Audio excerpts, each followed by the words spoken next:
Yeah, Tiki Barber's a great New York Giant that played his entire career with the New York Giants, had a wonderful career. So yesterday, Saquon Barkley, who had also spent his entire career with the New York Giants at the same position, both great all-time players.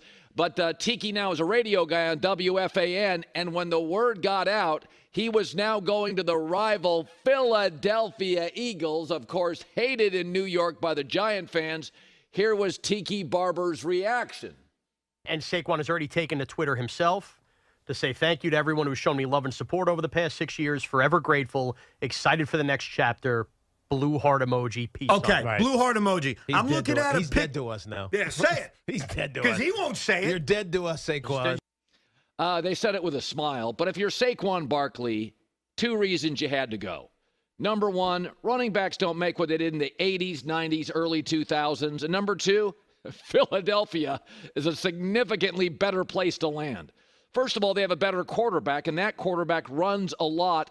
Jalen Hurts, that helps a running back. More deception. Better offensive line helps a running back.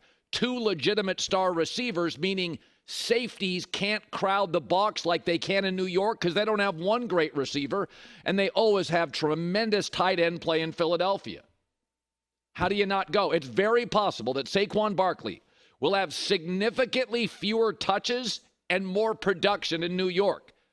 Oh, yeah, it's a better organization, and they win and get to Super Bowls.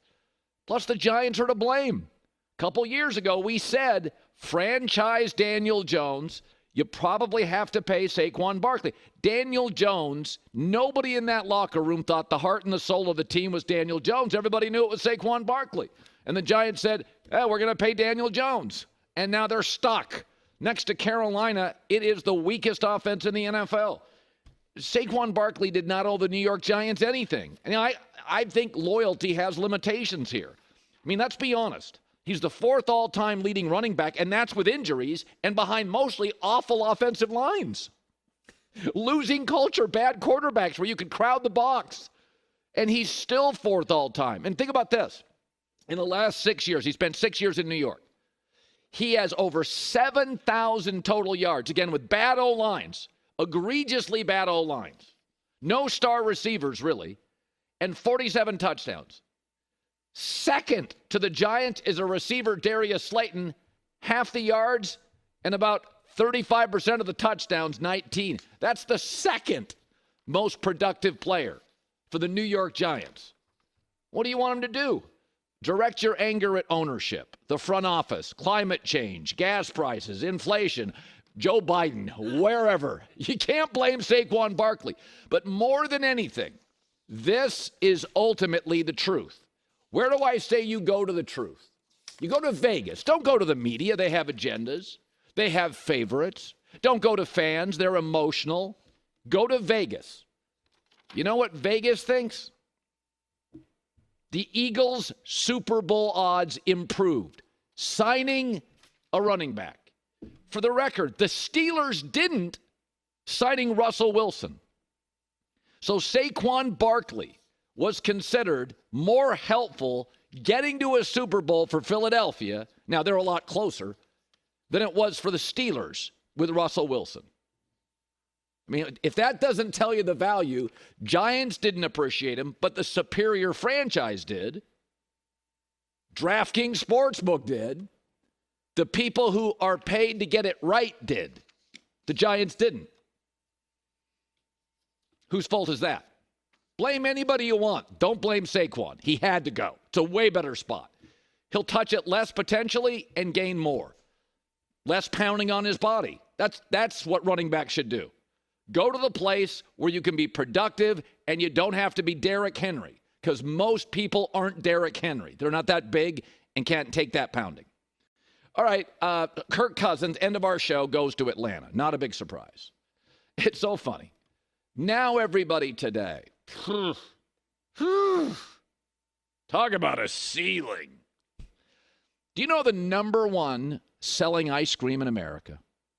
It's not cookie dough. It's not bubble gum. It's not Rocky Road. It's vanilla. For the umpteenth straight year. You can have it with pie, espresso, solo, in a cup, in a sundae. It works. I know, but if you order it, if you ever go out with anybody, 3 or 4 people, you get vanilla. Everybody turns to you and goes, so boring, vanilla. Yesterday, I had a vanilla latte, not a cookie dough latte, not a brownie madness latte. I had a vanilla latte. It was fantastic. You know, Kirk Cousins is like you go to Europe and on the 4th or 5th day, you just order McDonald's because it's familiar. It tastes great. The bottom line is, you know my point. You know what you're getting with Kirk Cousins. A committed adult, low turnovers, high accuracy, doesn't miss many starts.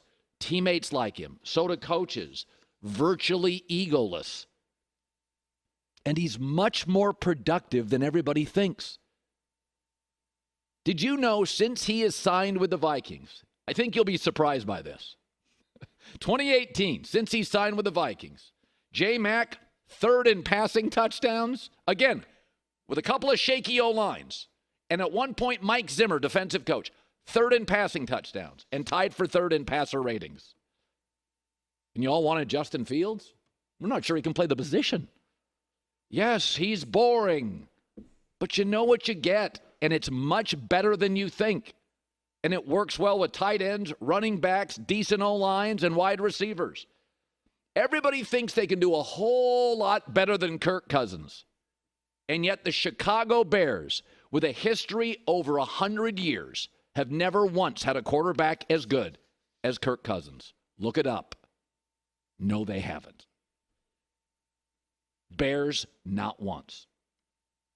The NFL is the only business in America that always, every year, has a labor shortage.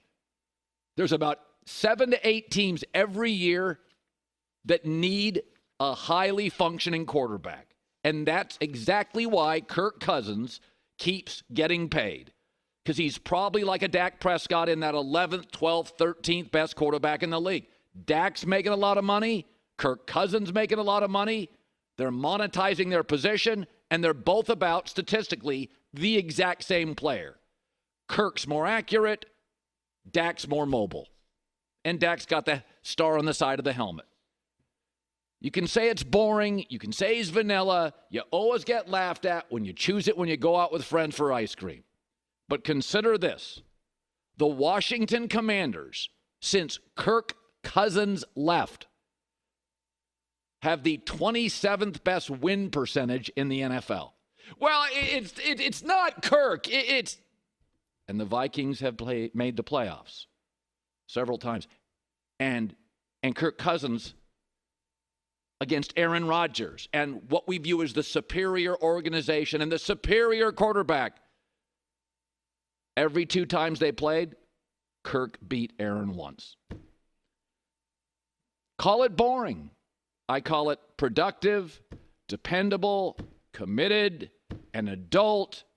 Yeah, he's not carrying a trophy home. Very few people not named Patrick Mahomes are carrying a trophy home. Lamar can't win back-to-back playoff games, and we love him. Josh Allen can't get to a Super Bowl. Kirk Cousins wins. He's efficient, productive. If you love Dak, you can't tell me Kirk Cousins can't play. Their statistics are identical. I don't love either. I like both. They're grown-ups, good at the podium, win games. And Minnesota said, hey, we like you too. We don't like you 45 large a year. I mean, Dak's going to make 55 large a year. But for Atlanta and this team and these kids in that division, he's got tremendous, tremendous value. Again, you can't love Dak and think Kirk can't play. Kind of the same quarterback. The difference is Atlanta's not the Cowboys or Minnesota. They're not a consistently winning franchise. Meaning, to get there in this sport that has a perpetual labor shortage at quarterback, Kirk has value. All right. Man, there's a lot of stuff. Now, your guy, I don't even want to, Colin right, Colin wrong's not till next Monday. There does not appear to be much of a market for Justin Fields. So the Raiders went and got Gardner Minshew, 2-year deal. So what the Raiders are telling you